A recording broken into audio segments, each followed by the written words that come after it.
लगभग 50 साल पहले एक युवा लड़की, आधी स्पेनिश और आधी बर्मी ने बर्मा को छोड़ दिया, जहां वो पैदा हुई थी। एक ऐसा देश जो हर समय नफरत की आग से लड़ रहा था, और वो भाग गई और बिना किसी महत्वाकांक्षा के, बिना किसी गंतव्य या लक्ष्य के भारत आ गई। युवा हेलन को कम ही पता था कि वो एक ऐसी गली में चली गई थी जहां उसका भविष्य, इसे नियति कहें या जिसे आप आकार देना चाहते थे, वो देश जहां उसने प्रसिद्धि, भाग्य जीता है और एक किंवदंती अपने आप में एक सितारा बन गई है। एक सितारा जो किसी भी तारे या कई सितारों के बीच में चमकता होगा। हेलेन एक ऐसी जगह पर पहुंच गई थी जहां हर व्यक्ति की भाग्य को विधाता द्वारा निर्देशित किया गया था। हेलेन में अपना पहला स्थिर कदम उठाया था। ग्रुप डांसर, स्टार डांसर के इर्द गिर्द नाचने वाली कई अन्य लड़कियों में से एक के रूप में।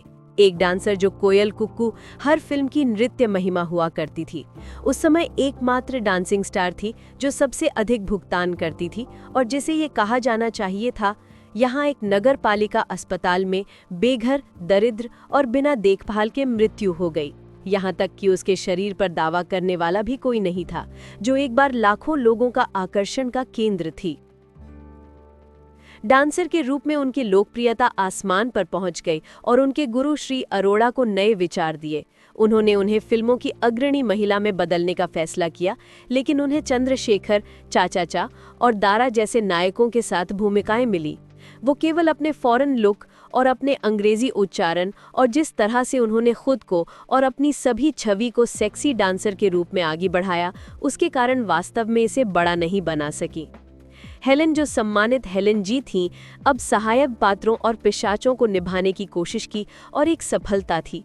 वो रूप और रंग थी जिसे पुरुषों और महिलाओं द्वारा समान रूप से अपनाया गया था, क्योंकि वो उस तरह की डांसर नहीं थी जो कर सकती थी देश की संस्कृति और परंपरा को खराब। वो हमारी संस्कृति की जड़ों के लिए खतरा नहीं थी। 70 के दशक में उनकी सफल यात्रा में अचानक गिरावट देखी गई। केवल एक बार जब उन्होंने सनसनीखेज गाना गाया, मुंगड़ा मुंगड़ा अमजद खान के लिए गाया गया और शोले में अमजद खान के लिए फिर से महबूबा महबूबा गाया गया, अभी भी सबसे बड़ी हिट मानी जाती हैं और उनके साथ हेलेन नृत्य आज भी उन लोगों के दिमाग में ताज़ा है जिन्होंने उन्हें देखा था। इसके बाद जो कुछ हुआ वो लगभग वैसा ही लग रहा था जैसा कि कुक्कू के साथ हुआ था। उसने महसूस किया था कि कैसे उसका गॉडफादर शैतान का पिता था, जिसने उसे उसकी सारी कमाई को उड़ा दिया और उसे अपने निजी पोजीशन की तरह रखा, और यहाँ तक कि उसका पेडर रोड पर उसका विशाल फ्लैट भी हाथ से निकल गया। हजारों दिलों की वही हेलेन को अब 2 टाइम का खाना मुश्किल हो गया और उसे कार्यालय से कार्यालय तक चलते हुए देखकर दिल टूट गया और फिल्म निर्माताओं को बताया कि वो हेलेन थी, केवल हेलेन थी और काम चाहती थी, लेकिन कोई नहीं सुन रहा था। जब प्रेम एक सवारी के रूप में आया तो सब कुछ समाप्त हो गया। सलीम खान, जो एक संघर्षशील अभिनेता थे, जब वो तीसरी मंजिल में एक स्टार थे और हमेशा उनके साथ प्यार किया, भले ही वो अब सबसे सफल लेखक थे, उनकी रक्षा की, उन्हें स्वीकार किया और अपनी पहली पत्नी की सहमति से उनसे निकाह किया, सलमा, और उनके बड़े हुए बच्चे सलमान, सोहेल, अरबाज और अलवीरा। वो अब श्रीमती हेलेन सलीम खान हैं और सलीम खान और सलमा के बच्चों की मम्मी भी हैं।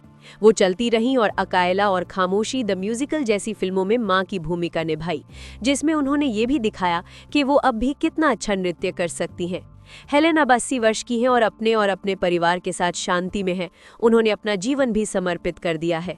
हेलेन एक ऐसी महिला है जिन्होंने साबित किया कि नारी शक्ति क्या है और वास्तव में महिलाएं क्या हैं। सभी प्रकार के सम्मान और पुरस्कारों से सम्मानित हैं, लेकिन पद्मश्री, जब छोटे मोटे गायकों को ये भी नहीं पता है कि सारेगामा क्या है, इसे जीतना हेलेन के लिए सबसे अच्छी बात है और पद्मश्री में अर्थ जोड़ने का सबसे अच्छा तरीका है।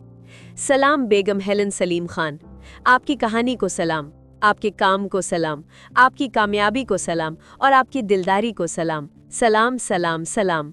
दोस्तों, आपको हमारी वीडियो कैसी लगी कमेंट करके बताएं। अगर आप हमारे चैनल पर नए हैं तो चैनल सब्सक्राइब करें और बेल आइकॉन दबाना ना भूलें। जल्द मिलते हैं किसी और वीडियो के साथ, तब तक के लिए आदाब, नमस्कार, खुदा हाफिज।